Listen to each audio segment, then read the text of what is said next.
Hey everybody, welcome to Tranquil Mentor. I'm Carolyn, and today we're going to be making a Cookies for Santa tray.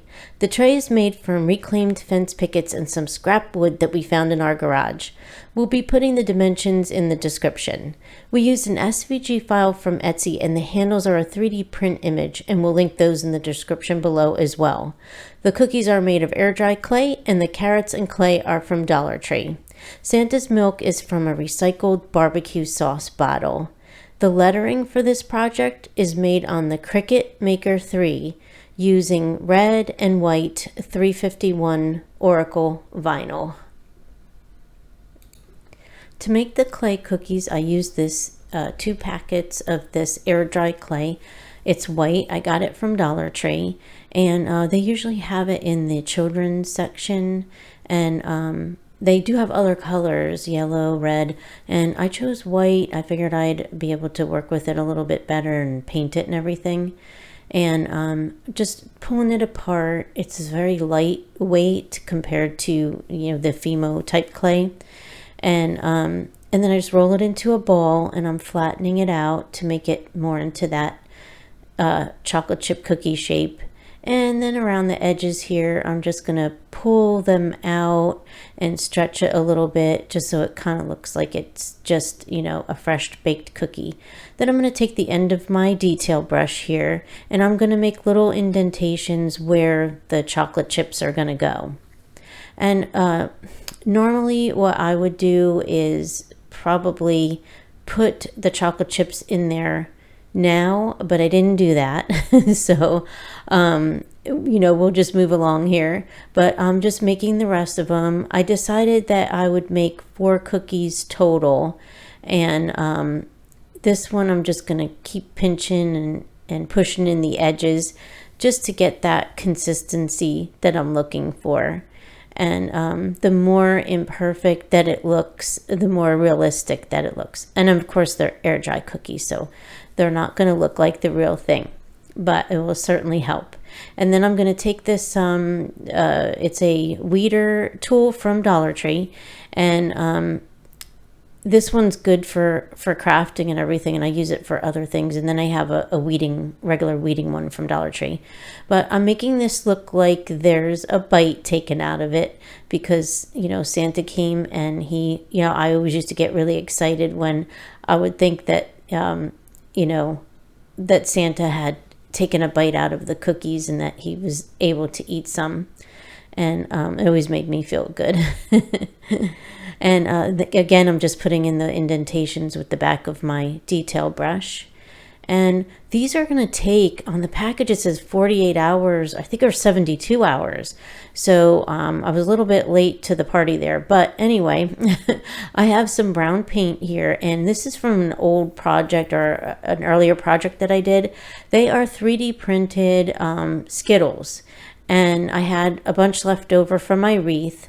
So I did an elf wreath, and the elf movie wreath. So what I'm going to do here is I have a backing of shipping tape, and I stuck them all on there. And I'm just taking the brown paint from Dollar Tree, and it's just called brown. And I'm going to just paint these so that they look like chocolate chips.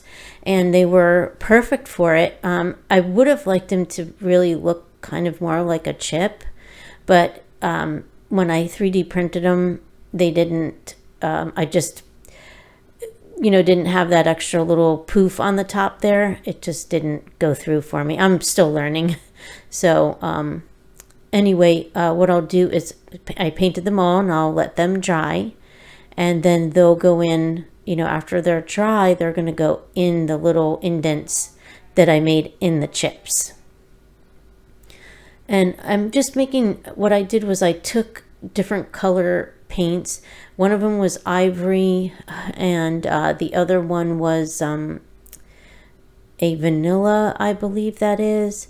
And I took the brown, mixed them together, and then I wanted them to be a little bit more warmer because the color that I chose was still kind of, it just didn't look like cookies to me. So I put a little bit of that yellow in, and that kind of got me that warmth instead of the real beigey color. So and I just play around with this for a while just to try to get the consistency And using this palette really helps me out too, because I can mix in the different compartments and line up the colors and mix them together. So, you know, I like to be able to do that. And that's another Dollar Tree item too. They just have so many great things for crafting that you can pick up just for $1.25, and you can add it to your collection. And, you know, when you're finished with it, you can wash it.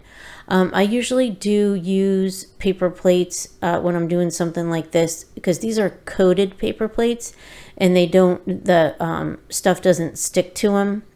So those come in handy a lot of times too. And then also Dollar Tree does have a sheet that is plastic, like a clear plastic. I think they're for, they're actually cutting boards, but they're sort of like plastic acetate.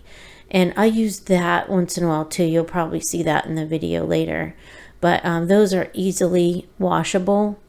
And, you know, I can just wash the paint right off of them and then, you know, start again on the next project. And I don't know if you can see, but off to the side there, I had made some marshmallows. And I just made a tube of the air dry clay. And then I cut them. And I shaped them into little mini marshmallows, because I'm going to put a couple marshmallows.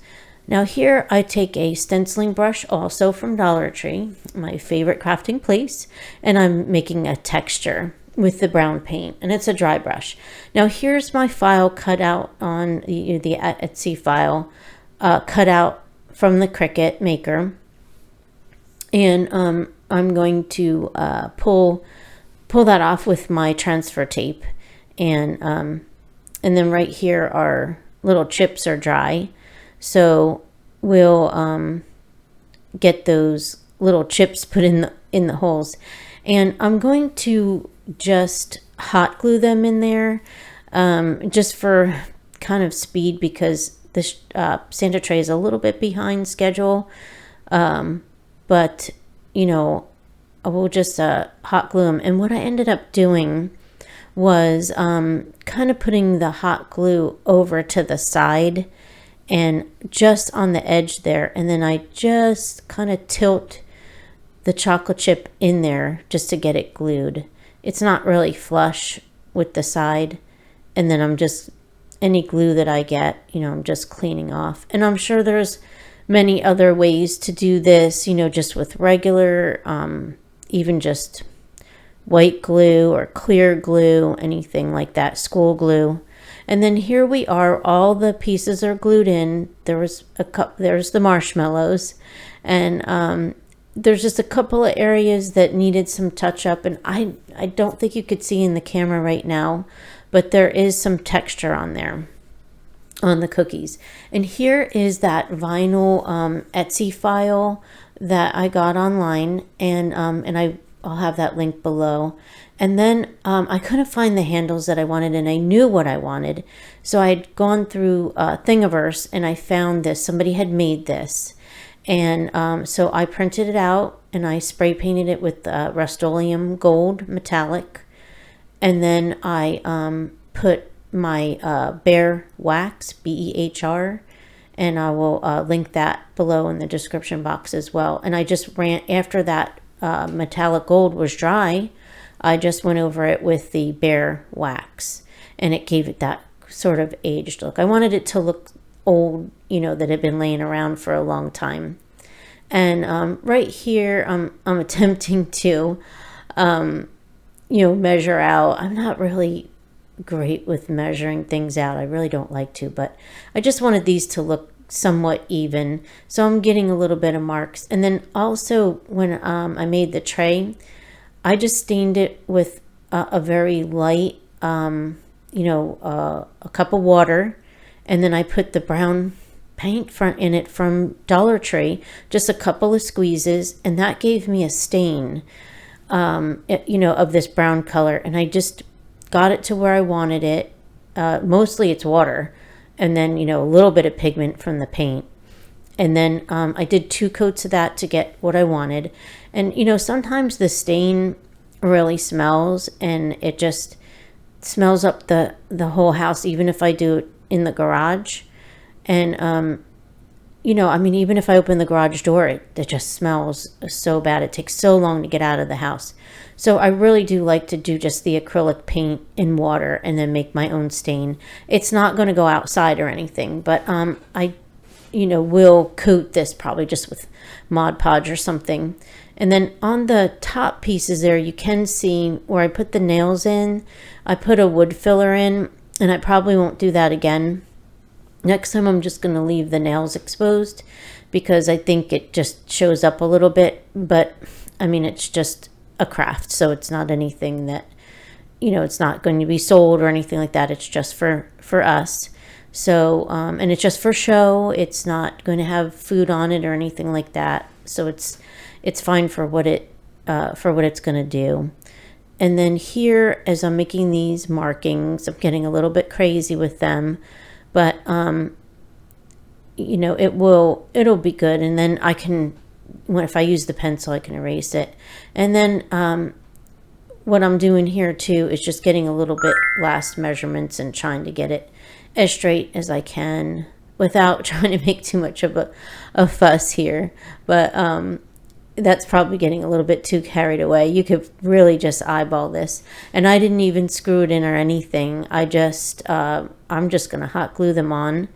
And I'm not going to be picking it up or anything from the handles. If it was an actual tray that I was going to use, I would seal it differently. Like if for food, there's special coating that you can use that's food safe.